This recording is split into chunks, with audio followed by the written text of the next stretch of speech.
South Indian চলচ্চিত্রের অভিনেতা বিজয় দেবরকোন্ডাকে তো আপনারা সকলে খুব ভালো করে চিনেন, কেননা এই অভিনেতা তার দীর্ঘদিনের ক্যারিয়ার একাধিক চলচ্চিত্রেরই মধ্যে দিয়েছে উপহার তার দর্শকদের।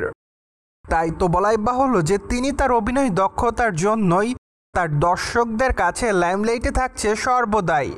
বাই দ্য ওয়ে, বর্তমানে দক্ষিণী চলচ্চিত্রের তারকা বিজয় দেবরকোন্ডা তার নতুন চলচ্চিত্রের ঘোষণা দিয়েছে, যদিও অবশ্য এখন পর্যন্ত তার নতুন সেই চলচ্চিত্রের নাম চূড়ান্ত করা হয়নি। মূলত সম্প্রতি চলচ্চিত্রের মহরত অনুষ্ঠান অনুষ্ঠিত হয়েছে, এমনকি চলচ্চিত্রটিতে বিজয় দেবরকোন্ডার বিপরীতে অভিনয় করবে দক্ষিণী তারকা কীর্তি সুরেশ। তাই তো বলাই বাহুল্য যে খবরটি প্রকাশে আসার পর থেকে সকল দর্শকরা তাদের আসন্ন এই চলচ্চিত্রের জন্য রয়েছে অপেক্ষাতে। মোরওভার তাদের এই চলচ্চিত্রটি নির্মাণের দায়িত্বে রয়েছে নির্মাতা রবি কিরণ। যাই হোক, চলচ্চিত্রের শুটিংয়ের কাজ চলিত মাস থেকে শুরু করা হবে এমনটাই শোনা যায়। মূলত অ্যাকশন ঘরানার চলচ্চিত্র হবে এটি।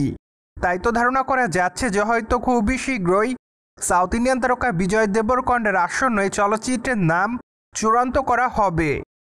প্রসঙ্গত মাত্র কয়েকটা দিন আগে বিজয় দেবরকোন্ডা রোড অ্যাক্সিডেন্টে শিকার হন, যদিও তখন অবশ্য তার গাড়ির সামনের দিকে চোট পেলেও তার অবশ্য সেরকম কোনো ক্ষতি হয়নি। তাই তো তখন অবশ্য ডাক্তার তাকে কয়েকটা দিনের জন্য বিশ্রামে থাকতে বলেছিলেন। যাই হোক, সম্প্রতি এই তারকা সম্পূর্ণ সুস্থ।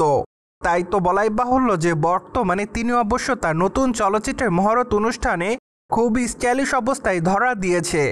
অপরদিকে অবশ্য মাত্র কয়েকটা দিন আগেই বিজয় দেবরকোন্ডা লাইমলাইটে এসেছিলেন তার বাগদানের খবরটি নিয়ে, কেননা তখন অবশ্য জানা গিয়েছিল সাউথ ইন্ডিয়ান চলচ্চিত্রের অভিনেত্রী রাশ্মিকা মান্দানার সঙ্গে সাউথ ইন্ডিয়ান এই অভিনেতা বাগদান সম্পূর্ণ করেছে।